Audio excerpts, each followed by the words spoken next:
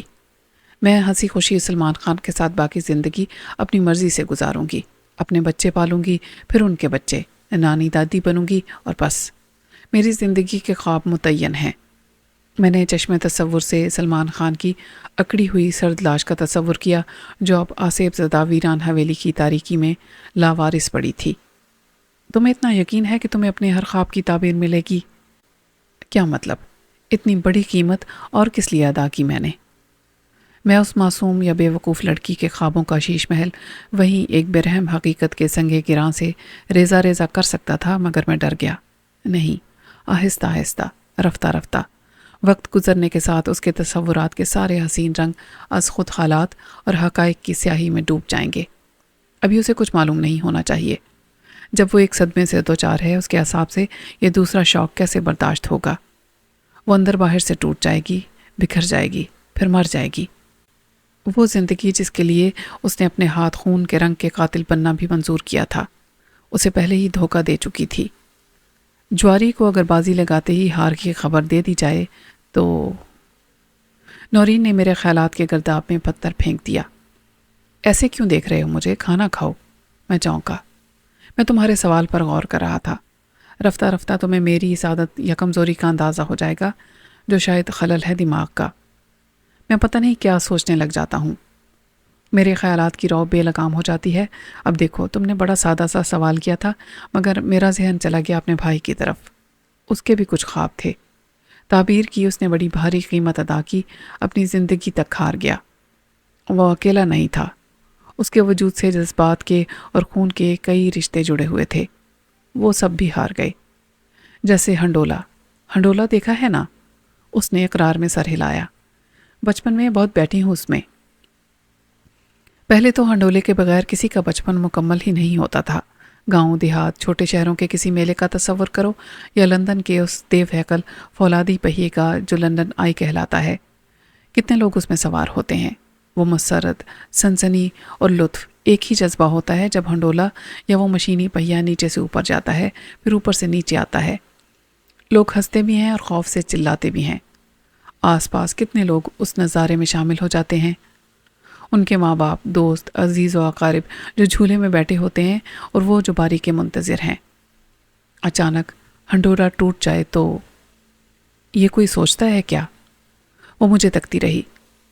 تم فلسفی نہیں، خپتی ہو۔ کیا خپتی ہونا بری بات ہے؟ تم بھی تو خپتی ہو۔ کیا چیز ہے وہ سلمان خان جس کی فکر میں تم نے ایک قتل کر دیا اور گھر چھوڑ کے نکل آئیں؟ کیا تم نے کبھی کسی سے محبت کی ہے؟ عشق کیا ہے؟ وہ تو سنا ہے ہو جاتا ہے، کرنے کی چیز نہیں، ویسے دیکھا جائے تو ہوتا رہتا ہے۔ اس کی آنکھیں حیرت سے پھیل گئیں۔ تم اتنے دل پھینک ہو، جو لڑکی نظر آئے۔ لا حول ولا قوت، میں نے لڑکی کب کہا ہے؟ مجھے اپنی دادی سے پہلا عشق ہوا۔ ان کے مرنے پر میں خود مرنے کے قریب ہو گیا تھا۔ اس سے پہلے ایک بلی سے عشق ہوا تھا، کچھ کتابوں سے عشق ہوا تھا، تو… وہ پہلی بار کھلکھلا کر ہنسی۔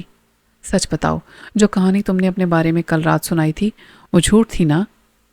نہیں، جھوٹ میں ضرور بولتا ہوں۔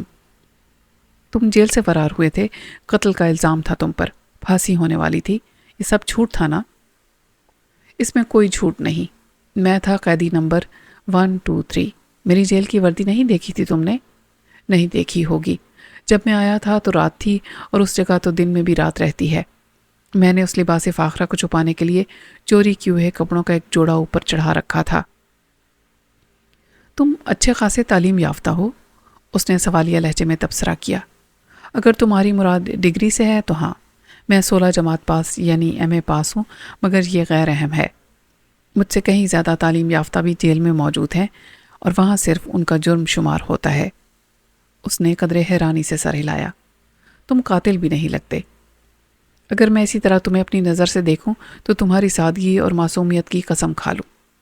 پھر کیا وہ کہانی سب جھوٹ تھی جو تم نے مجھے سنائی؟ وہ چپ چاپ سر جھکائے کھانا کھاتی رہی، پھر بولی، اتنی بڑی رقم تمہارے پاس کہاں سے آئی؟ اگر میں مان لوں کہ نہ تم نے چوری کی نہ ڈاکہ ڈالا، وہ تمہارے اپنے پیسے تھے، مگر تم آدھی رات کے وقت جیل سے فرار ہوئے، رات بھر میرے ساتھ اس حویلی میں چھپے رہے، نہ کسی سے ملنے گئے نہ کہیں اور گئے، صبح 10-15 منٹ کے لیے گئے تو ناشتہ لے کر لوٹ آئے۔ اس وقت بھی بینک تو کھلے ہوئے نہیں تھے۔ یہ بھی نہیں ہو سکتا کہ اتنی بڑی رقم جیل میں تمہارے پاس ہو۔ میں نے سپاٹ لہجے میں کہا، اپنی دولت میں نے کہیں گاڑ رکھی تھی، باہر آ کر نکال لی۔ پیسہ کون گاڑ کے رکھتا ہے؟ تمہیں کیا معلوم سارے چور ڈاکو رکھتے ہیں خفیہ ٹھکانوں پر، کیونکہ حالات کا کچھ پتہ نہیں ہوتا، ضرورت کے وقت بینک تو نہیں جا سکتے نا۔ چلو نہیں بتانا چاہتے تو نہ بتاؤ، وہ برا مان کے بولی۔ میں بھڑک اٹھا، آخر کیوں بتاؤں میں تمہیں؟ تم کون ہوتی ہو مجھ سے حساب مانگنے والی اور یہ پوچھنے والی کہ میرے پاس جو کچھ بھی ہے کہاں سے آیا؟ اس کا چہرہ اتر گیا۔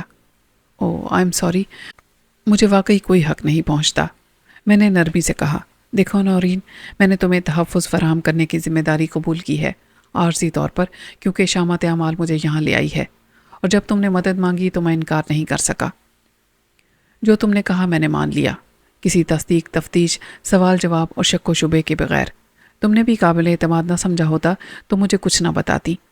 یہ اعتماد ہی آئندہ بھی برقرار رہنا چاہیے، اس پر ہمارے تعلق کی بنیاد ہے۔ اس کا اندازہ تمہیں اب تک نہیں ہوا تو بہت جلد ہو جائے گا کہ تم نے مجھ پر اعتماد کیا تو کوئی غلطی نہیں کی تھی۔ وہ لجاجت سے بولی، چلو یہ ناراضگی ختم کرو، اندازہ ہو گیا ہے کہ تم پر بھروسہ کر کے میں نے کوئی غلطی نہیں کی۔ ہاں، شاید عورت ہونے کے ناطے میں اس اعتماد میں اپنی حد سے آگے بڑھ گئی تھی۔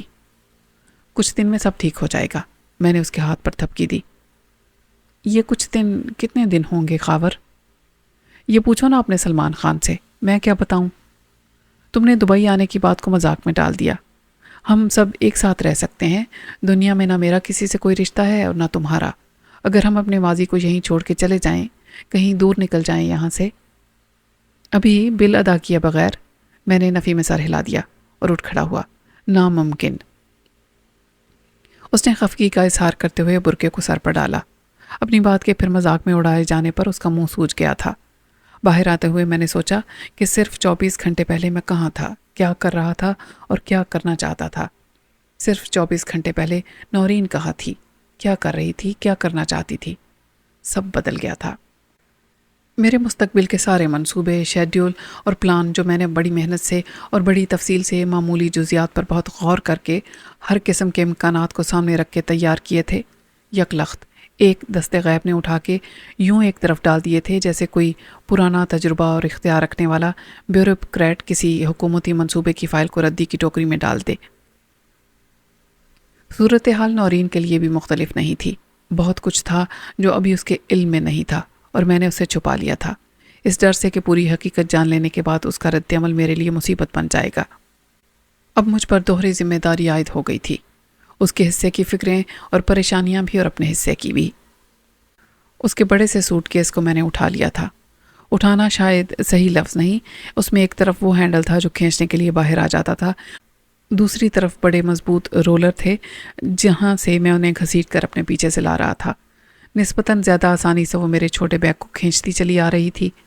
بازار میں کوئی بھی ہمیں دیکھ کر یہ سوچ نہیں سکتا تھا کہ ہمارے درمیان صرف اجنبیت کا رشتہ ہے، اور ہمارے تعلق کی عمر ایک دن بھی نہیں۔